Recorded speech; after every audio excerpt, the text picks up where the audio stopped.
읽겠습니다. 이것은 하나님의 말씀입니다.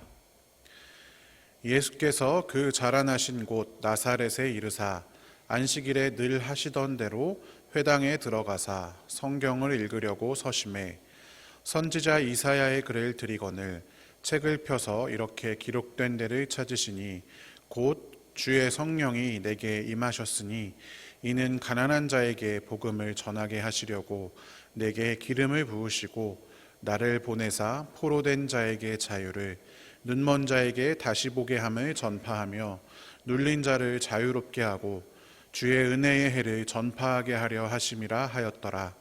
책을 덮어 그 맡은 자에게 주시고 앉으시니 회당에 있는 자들이 다 주목하여 보더라. 이에 예수께서 그들에게 말씀하시되 이 글이 오늘 너희 귀에 응하였느니라 하시니. 아멘. 오늘은 기다리다라는 제목으로 하나님의 말씀을 함께 나누겠습니다. 어제는 대림절 둘째 주일입니다. 대림절에는 원래 전통적으로 4개의 초를 교회당 요 앞에다 세워놓고요, 한 주마다 하나씩 촛불을 켭니다. 저희 교회는 여러 가지 여건상 대예배 때는 하지 않고 대신에 앞에 예배 전에 영상이 나오죠. 촛불을 2개를 켜는 영상이 이번 주에는 나왔습니다. 다음 주에는 아마 촛불을 3개를 켠 영상이 나오겠죠. 그리고 여러분 주보에도 보시면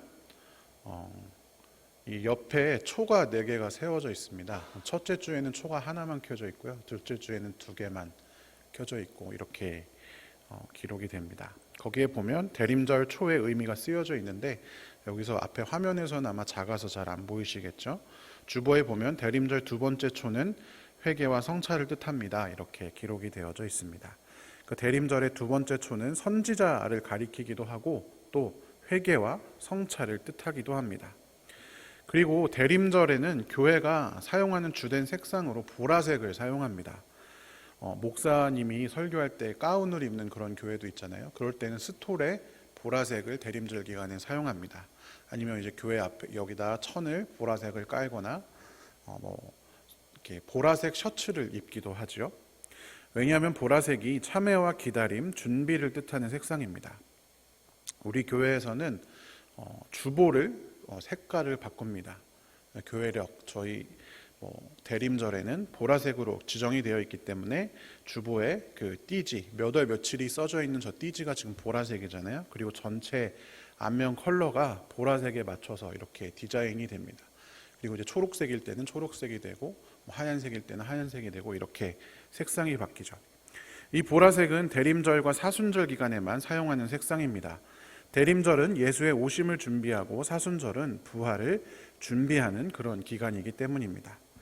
대림절을 우리가 대수롭지 않게 생각하는 경우가 많이 있는 것 같습니다. 그렇지만 방금 보았던 것처럼 교회력이라는 것에서 따로 색상이 지정되어 있을 정도로 중요하고 의미 있는 그런 절기가 바로 대림절입니다. 그렇다면 교회력이라는 것은 무엇이냐?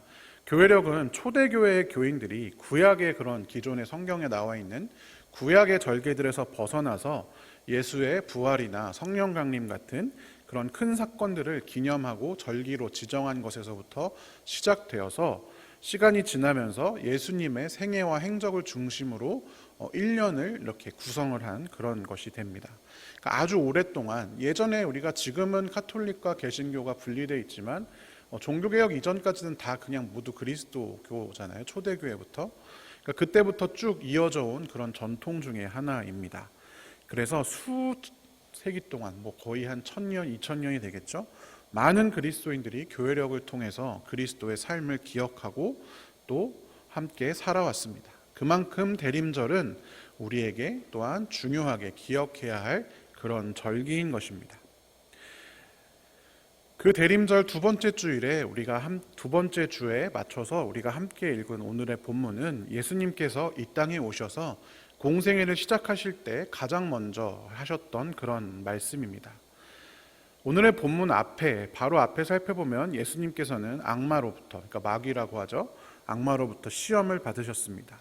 그리고 이제 공생애를 하실 준비를 마치시고 가르치시는 사역을 시작하셨습니다. 그 시작이 바로 오늘의 본문인 것입니다. 오늘의 본문 가장 시작, 누가복음 4장 16절 17절을 세 번역으로 같이 한번 읽어보겠습니다. 예수께서는 자기가 자라나신 나사렛에 오셔서 늘 하시던 대로 안식일에 회당에 들어가셨다. 그는 성경을 읽으려고 일어서서 예언자 이사야의 두루마리를 건네받아서 그것을 펴시어 이런 말씀이 있는 데를 찾으셨다. 아멘. 오늘의 본문의 배경은 회당입니다. 그리고 시간적 배경은 안식일이죠. 안식일에 회당에 가셨습니다. 그런데 보면 성경을 읽으려고 일어서서 예언자 이사야의 두루마리를 누군가로부터 건네받는 장면을 볼 수 있습니다. 여러분, 오늘의 본문의 배경인 회당이라고 하는 것은 헬라어로는 시나고그라고 하는데요. 바벨론 포로기에 처음으로 등장했습니다. 구약에는 회당이 등장하지 않습니다. 그러니까 원래는 성전에서 이스라엘 사람들은 다 예배를 드려야 했죠. 그런데 포로로 잡혀갔으니까 성전으로 갈 수가 없잖아요. 그래서 처음에는 가정에서 예배를 드리다가 회당이라는 것을 자신들이 거하는 거처에 세우게 되었습니다. 그래서 점차 이게 발전돼서 회당이 거의 작은 성전과 같은, 오늘날로 말하면 그냥 교회가 되겠죠. 그런 유대인들이 모여서 하나님께 예배하는 공식 회합 장소로 바뀌게 되었습니다. 그래서 자연스럽게 이 모임이 성전 예배를 대신하게 됩니다. 아까 말씀드렸다시피 흩어져 살면, 멀리 흩어져서 포로로 잡혀가고 또는 어떤 사람들은 남아있고 이런 상황에서 성전 예배를 매 안식일마다 혹은 절기마다 드리는 것이 불가능했기 때문입니다. 그리고 이것이 이 율법이 점점 발전되고, 발전이라는 것은 안 좋은 방향으로 점점 이제 사람들을 옥죄기 시작하면서 어떻게까지 되냐면, 안식일에는 1km 이상 걸으면 일하는 것으로 간주하기 때문에 1km 이상 걸을 수가 없었습니다. 그러니까 안식일에 성전까지 갈 수가 없는 상황인 거죠. 그렇기 때문에 여러 곳에 회당이 세워졌습니다. 그리고 포로기가 끝난 이후에도 그 문화가 계속 이어져서 예수님 당시에는 다수의 유대인들이 정착된 도시마다 회당을 세웠습니다. 이 회당에는요, 히브리 성경이 항상 이렇게 안치가 되어 있고, 우리가 성경에 나오는 회당장 야이로가 있잖아요. 그러니까 회당에 회당장이 있고 또 부회당장도 있었습니다. 이 사람들이 회당을 운영하고 집회 인도를 합니다. 그리고 이제 성경을 읽고 설교하는 랍비가 회당에 항상 있었습니다. 그래서 이 회당이 안식일만 되면 우리가 주일에 예배를 드리듯이 안식일 되면 이렇게 회당에 와서 예배를 드립니다. 그런데 이제 회당의 예배가 어떻게 구성되냐면, 먼저 예배에서 시작할 때 우리가 쉐마라고 하는 신명기 구절을 다 같이 암송을 합니다. 그리고 기도를 하고요. 그 다음에 모세오경, 율법이 되겠죠. 율법을 읽고 그 뒤에 선지서, 예언서를 낭독을 하게 됩니다. 그리고 그 다음에 랍비가 읽은 선지서를 가지고 설교를 하게 되는 것이죠. 이때 이 설교는 어떻게 하냐면, 회당장이 누군가 거기에 정해져 있는 랍비를 지명하거나, 아니면 거기 와 있는 사람 중에 랍비가 자원해서 그 역할을 맡게 되는데요. 예수님께서 바로 오늘 이 낭독하고 선지서를 낭독하고 그 선지서에 대해서 설명하는 설교의 일을 맡게 되었습니다. 예수님이 자원해서 하셨는지 회당장이 지명했는지는 모르지만 어쨌든 예수님께서 이 일을 그날 맡게 되셨던 것이죠. 그리고 그때 읽어야 할 성경이 이사야서였습니다. 그 주일에 정해져 있는 예언서가요. 그래서 옆에서 누가 이사야서를 건네주는 게 예수님의 제자나 아니면 예수님의 종이나 이런 게 아니라, 그 회당 관계자가 이번 주에는 예언서를 읽을 차례고 이사야서를 읽을 차례니까 이사야서 두루마리를 예수님께 건네준 것입니다. 그러자 예수님이 그 이사야서 두루마리를 받아든 다음의 구절을 찾아 읽으셨습니다. 자, 누가복음 4장 18절부터 19절까지를 같이 한번 읽어보겠습니다. 주님의 영이 내게 내리셨다. 주님께서 내게 기름을 부으셔서 가난한 사람에게 기쁜 소식을 전하게 하셨다. 주님께서 나를 보내셔서 포로된 사람들에게 해방을 선포하고, 눈먼 사람들에게 눈뜸을 선포하고, 억눌린 사람들을 풀어주고, 주님의 은혜의 해를 선포하게 하셨다. 아멘. 자, 요거는 이제 누가복음에 나와 있는 구절인데, 예수님이 이사야서를 받아들었다고 했잖아요. 그럼 이 본문이 이사야서에 등장을 하겠죠. 이사야서 61장에 살펴보면 똑같은 본문이 있습니다. 주님께서 나에게 기름을 부으셨다. 주의 영이 나에게 임하셨다. 주님께서 나를 보내셨다. 가난한 사람들에게 기쁜 소식을, 상한 마음이 싸매어지고 포로에게 자유를, 갇힌 사람에게 석방을, 주의 은혜의 해와 보복의 날을 선언하고 슬픈 사람들을 위로하게 하셨다. 약간 디테일의 차이는 있지만 똑같은 구절로 그렇게 구성되어 있습니다. 바로 이 이사야 61장 1절 2절의 말씀을 읽으셨던 것이죠. 이어서 예수님께서는 이 두루마리를 되돌려 주셨습니다. 시중 드는 사람은 예수님 옆에서 따라다니는 시중 드는 사람이 아니라 아까 말씀드렸던 것처럼 회당에서 예배를 보조하는 부목사나 그런 교회 직원 같은 사람이 되는 것이죠. 다시 되돌려 주셨습니다. 그리고 이제 아까 말씀드렸다시피 무슨 차례죠? 설교를 해야 되는 상황이죠. 이 선지자에 대해서 말씀을 하셔야 되는데, 그러니까 사람들이 다 예수님을 보게 됩니다. 여러분들이 설교할 때 제가 설교할 때 여러분들이 저를 보는 것과 마찬가지로 모든 사람들이 예수님을 보게 되었습니다. 그때 예수님께서 놀라운 말씀을 하십니다. 21절의 말씀을 같이 한번 읽어보겠습니다. 예수께서 그들에게 말씀하셨다. 이 성경 말씀이 너희가 듣는 가운데서 오늘 이루어졌다. 아멘. 이 성경 말씀을 풀어서 설명하거나 이게 무슨 뜻이다 이렇게 이야기하신 게 아니라 이 말씀이 오늘 이루어졌다 이렇게 예수님께서 선언하신 것입니다. 22절에 살펴보면 사람들이 그 예수님의 말씀을 듣고 매우 놀랐다 이렇게 기록이 되어져 있는 것을 볼 수 있습니다. 왜냐하면 이 성경 말씀이 이루어졌다라고 하는 선언, 아무나 할 수 없는 것이죠. 권위가 있는 분이 하는 그런 말씀이었기 때문입니다. 자, 그럼 이 성경 말씀이 이루어졌으니까 이 성경 말씀, 아까 말했던 이사야서 61장에 나오는 그 말씀이 도대체 무엇이길래 오늘 이루어졌을까? 예수님이 이루어졌다고 선언하셨을까? 다시 한번 자세히 살펴보겠습니다. 주의 영이 예수님께 내리셨다. 주님께서 예수님께 기름을 부으시고 가난한 사람에게 기쁜 소식을 전하게 하셨는데, 핵심이 무엇이냐? 그 기쁜 소식, 복음이라는 것이 무엇이냐? 포로된 사람들에게 해방을 선포하고 눈먼 사람들에게 눈뜸을 선포하고 억눌린 사람들을 풀어주고 주님의 은혜의 해를 선포하게 하셨다. 이것이 오늘 이루어졌다라고 예수님께서 말씀하셨습니다. 여러분 자세히 한번 이사야서 본문으로 다시 한번 살펴보면 이렇게 됩니다. 상한 마음을 싸매시고 포로된 자를 자유하게 하시고 갇힌 사람을 석방하시고 슬퍼하는 사람에게 위로를 주신다라고 기록이 되어 있습니다.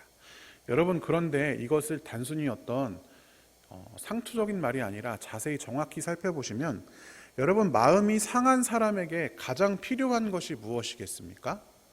바로 그 상한 마음을 싸매어짐을 받는 것입니다. 포로된 자유에게 가장 필요한 것은 무엇이겠습니까?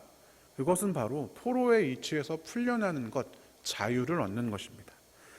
갇힌 사람에게 가장 필요한 것은 또한 석방입니다. 슬퍼하는 사람에게 가장 필요한 것은 위로입니다. 그러니까 누군가에게 가장 필요한 것을 해결해 주시는 그 일이 지금 이루어졌다라고 예수님께서 말씀하셨습니다. 여러분, 복음이라는 것은 인간에게, 각 개인에게 가장 필요한 것, 가장 우리가 갈급한 것이 해결되는 것, 그것이 바로 복음이고 바로 구원입니다. 그리고 가장 중요하고 우리 모두가, 인류 공동체 모두가 필요하고 가장 갈급한 것은 죄로부터의 구원입니다. 그렇기 때문에 예수님께서는 죄로부터 우리를 구원하여 주셨습니다.